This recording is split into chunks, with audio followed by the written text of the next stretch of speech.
Karibu katika simulizi ya Tabasamu kwenye Jaa, hadithi ya kusisimua inayomhusu Neema, binti ambaye ndoto zake za kuwa mwalimu ziligeuka kuwa ndoto ya kutisha mitaani. Baada ya kusalitiwa vibaya na mwanaume aliyemwahidi ndoa na maisha bora, Neema anajikuta katika mitaa ya giza ya jiji la Dar es Salaam akipambana na njaa, manyanyaso na ukatili usioelezeka. Katika safari hii ya miaka 7 ya machungu, usaliti na vifo vya matumaini, Neema anakutana na muujiza usiotarajiwa wakati wa mvua kubwa. Je, mzee Bakari ni nani? Na nini kinatokea wakati yule aliyemsaliti miaka 10 iliyopita anajitokeza siku ya harusi yake ya kifahari? Katika simulizi hii utajifunza thamani ya binadamu haipo katika historia yake bali kwenye moyo wake. Jinsi usaliti unavyoweza kuwa daraja la kukufikisha katika hatima yako. Umuhimu wa kusimama imara hata wakati dunia nzima ikikubeza.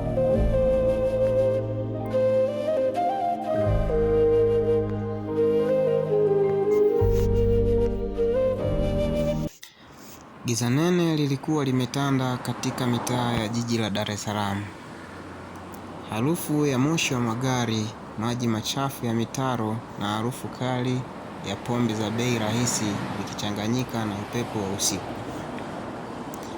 Katika kona moja ya giza, pembeni mwa klabu maarufu ya usiku wa manane, alisimama binti mmoja. Jina lake ni Neema. Neema hakuwa pale kwa kupenda.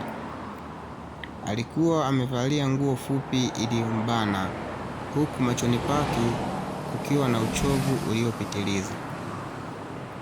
Kwa miaka 7, barabara hizi ndizo zimekuwa nyumba yake, ofisi yake na kaburi la ndoto zake. Kila gari lilipopita na kupunguza mwendo, moyo wake ulidunda kwa hofu. Lakini njaa tumboni mwake ilikuwa ni nguvu kuliko hofu hiyo. Sauti ya Neema la wageni. Bila ndugu, bila chakula. Siku 3 za njaa zilimlazimisha kufanya uamuzi mgumu. Rafiki yake mmoja aliyekuwa amezoea maisha ya mjini alimwambia, Neema, uzuri wako ndio mtaji wako. Hapa mjini ukiwa na huruma utakufa na njaa. Hapo ndipo safari ya mateso ilipoanza. Neema alijikuta akivuliwa utu wake. Alikutana na kila aina ya wanaume.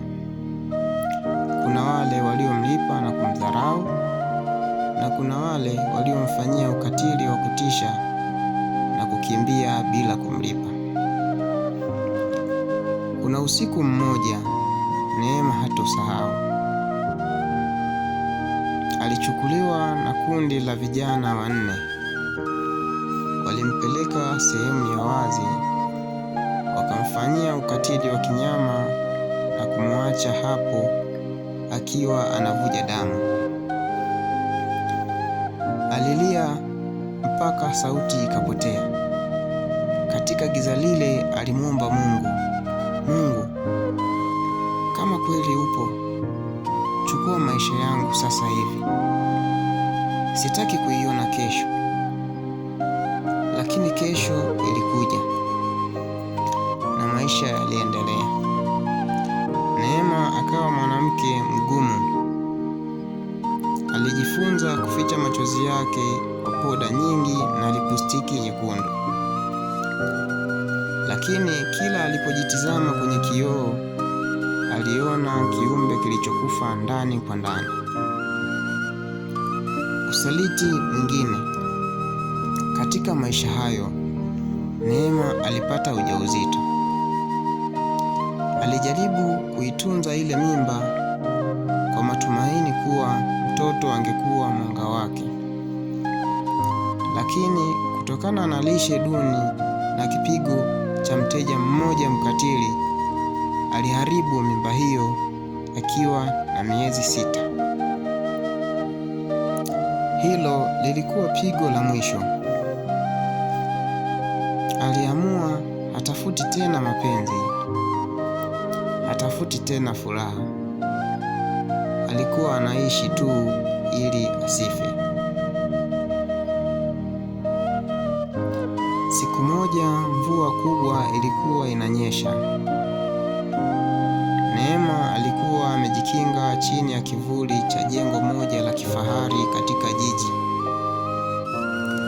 Ghafla, gari kubwa aina ya Range Rover nyeusi lilisimama mbele yake. Kioo kilishushwa.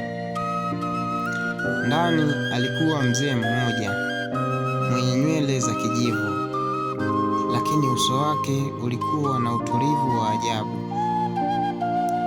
Huyo alikuwa Mzee Bakari, tajiri mkubwa wa madini na majengo. Binti, kwa nini umesimama kwenye baridi hii? Utapata pneumonia, Mzee Bakari alisema kwa sauti ya upole, sauti ambayo Neema hakuwa ameisikia kwa miaka mingi. Neema alijibu kwa kejeli, mzee, unataka huduma au unataka kuhubiri? Kama huna hela kunichukua, nenda zako. Mzee Bakari alitabasamu kwa huzuni. Sihitaji huduma, nahitaji tu kukusaidia binadamu mwenzangu. Ingia ndani ya gari upate joto. Kwa kusitasita, Neema aliingia. Mzee Bakari hakumpeleka hotelini. Alimpeleka kwenye mgahawa mmoja safi. Akamnunulia chakula cha moto na kumsikiliza. Kwa mara ya kwanza baada ya miaka 7, Neema aliongea. Alilia. Alisimulia kila kitu: usaliti wa Juma, kifo cha mtoto wake na ukatili wa mitaani. Mzee Bakari hakuwa kama wanaume wengine.